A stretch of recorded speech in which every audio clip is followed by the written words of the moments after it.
নমস্কাৰ back to school নামৰ YouTube চেনেললৈ সকলো ছাত্ৰ ছাত্ৰীক মই স্বাগতম জনাইছোঁ আৰু মই আজি ক্লাছ 4ৰ মানে যিটো চতুৰ্থ শ্ৰেণীৰ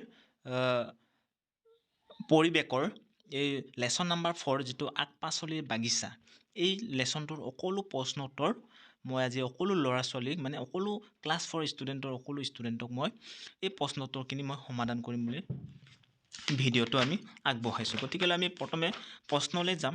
প্ৰশ্নত কি কৈছে ইয়াত দেখিছে অনুশীলনী ইয়াত প্ৰথমে দিছে মই ইয়াত প্ৰশ্ন উত্তৰখিনি লেখা আছে কিন্তু মই সকলোকে এক্সপ্লেইন কৰি দিম। কৈছে কি 1 নম্বৰৰ খত দুবিধ কেঁচাই খোৱা পাচলিৰ নাম লিখা। ইয়াৰ উত্তৰটো হ'ব গাজৰ আৰু তিয়হ আৰু বহুত আছে কিন্তু দুবিধ কৈছে আমি দুবিধ কৈছোঁ। খ নম্বৰত কৈছে কি দুবিধ বাৰিষা কালত হোৱা পাচলিৰ নাম লিখা। উত্তৰটো হ'ব কোমোৰা আৰু জিকা। আৰু দুবিধ ঘ নম্বৰত কৈছে দুবিধ খৰালি কালত হোৱা পাচলিৰ নাম। উত্তৰটো হ'ব মূলা আৰু গাজৰ। আৰু ঘ নম্বৰত কৈছে মাহজাতীয় শস্য দুবিধৰ নাম লিখা। উত্তৰটো হ'ব মাটিমাহ আৰু মগুমাহ। তাৰপিছতে ঙ নম্বৰত আছে তেলজাতীয় শস্য দুবিধৰ নাম লিখা। তেলজাতীয় দুবিধ শস্য এইটো জানেই, এইটো হ'ব উত্তৰটো তিল আৰু সৰিয়হৰ পৰা আমি তেল পাওঁ। গতিকে প্ৰথম চত কৈছে কি ধানজাতীয় শস্য দুবিধৰ নাম। ধানজাতীয় শস্য দুবিধ আমি কি জানো আহু ধান, আলি ধান এইবিলাক।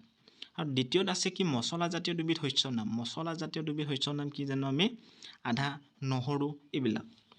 তাৰপিছত কৈছে বগীয়াজত। বগীয়াজত কি কৈছে দুবিধ খেতি সঁজুলিৰ নাম। এইবিলাক সকলোৱে জানে নাঙল, যুঁৱলি বা ট্ৰেক্টৰ। গতিকে মই লিখিছোঁ নাঙল আৰু ট্ৰেক্টৰ। গতিকে এইখিনি 1 নম্বৰৰ সকলো প্ৰশ্ন উত্তৰখিনি মই কৈ দিলোঁ।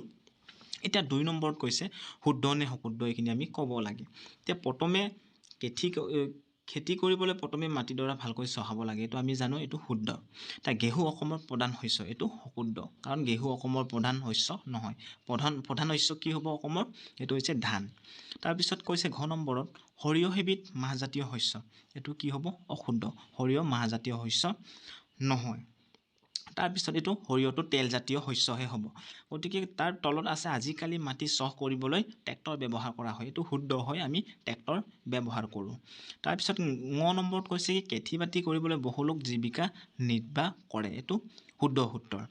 গতিকে 3 নম্বৰ প্ৰশ্নত কি কৈছে ধান খেতি কৰিবলৈ হ'লে কি কৰিব লাগে। গতিকে মই পাতৰ পৰা মই ইয়াৰ উত্তৰটো দি দিম, মই বেলেগকৈ মই বহি নেলেখোঁ, কিতাপতে উত্তৰ আছে। গতিকে ইয়াৰ কিতাপৰ উত্তৰটো মই বাছি উলিয়াই দিম। প্ৰশ্নটো আকৌ এবাৰ চাওঁ, ধান খেতি কৰিবলৈ হ'লে কি কৰিব লাগে। গতিকে ইয়াৰ উত্তৰটো হ'ব, মই লগে লগে মই কিতাপৰ পৰা উলিয়াই দিছোঁ। খেতি কৰিবলৈ প্ৰথমে মাটিডৰা ভালকৈ চহাব লাগে। মাটি বিভিন্ন প্ৰকাৰে চহোৱা হয়, যেনে হাল বোৱা, কোৰ মৰা, ট্ৰেক্টৰেৰে চহোৱা, ট্ৰেক্টৰেৰে কম সময়ৰ ভিতৰত অধিক মাটি চহাব পাৰি, প্ৰয়োজন মতে মাটিডৰা সাৰ আৰু পানী যোগান ধৰিব পাৰি। তদুপৰি কীট পতংগৰ পৰা শস্য ৰক্ষা কৰিবলৈ উচিত পৰিমাণত কীট পতংগ ঔষধ দিব লাগে, উন্নত জাতৰ বীজ ব্যৱহাৰ কৰিব লাগে, গোবৰ, পচন সাৰ, কৃত্ৰিম সাৰ আদি ব্যৱহাৰ কৰি মাটি সাৰুৱা কৰি তোলা হয়। এইটোৱে হৈছে তোমাৰ এইটো প্ৰশ্ন নম্বৰ 3 উত্তৰ। তাৰমানে ধান খেতি কৰিবলৈ কি কৰিব লাগে। নেক্সট প্ৰশ্ন হৈছে শীতল ভঁৰাল কি। মই নেক্সট প্ৰশ্ন 4 নম্বৰটো চাওঁ। নেক্সট প্ৰশ্ন 4 নম্বৰত কৈছে কি উপায়েৰে খেতি পথাৰত পানী যোগান ধৰা হয়। গতিকে তাৰ উত্তৰটো আমি ইয়াতে পাম, এই পেৰাগ্ৰাফতে পাম। মানে কি পদ্ধতিৰে মানে কেনেধৰণে পথাৰত পানী যোগান ধৰা হয়। এইটো জানোৱে আমি কি বুলি জানো, এইটো বৰষুণৰ পানীৰেও আমি কি কৰিব পাৰোঁ, এইটো সকলোৱে নোট ডাউন কৰি ল'ব পাৰে।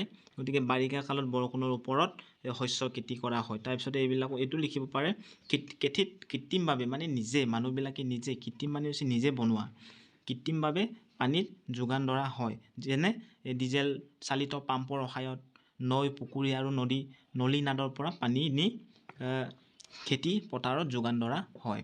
এইখিনি লিখিলেও ইয়াৰ উত্তৰটো আমি পাই যাম।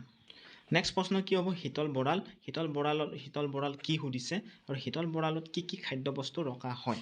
গতিকে ইয়াৰ উত্তৰটো মই ইয়াতে পাইছিলোঁ, এই উত্তৰটোকে মই কৈ দিম, তোমালোকে নোট ডাউন কৰিব পাৰিবা। ইয়াত কৈছে কি সোনকালে নষ্ট নোহোৱাকৈ শাক পাচলি, ফল মূল আদি এক নিৰ্দিষ্ট উষ্ণতাত শীতল কৰি ৰখা হয়। শীতল মানে ঠাণ্ডা। এনেদৰে শীতল বা ঠাণ্ডা কৰি ৰাখিব পৰা ভঁৰালকেই শীতল ভঁৰাল বুলি কয়। যেনিবা আমাৰ ফ্ৰিজ এইটো ৰেফ্ৰিজৰেটৰ বুলি কওঁ আমি, এইটোকে কয় শীতল ভঁৰাল।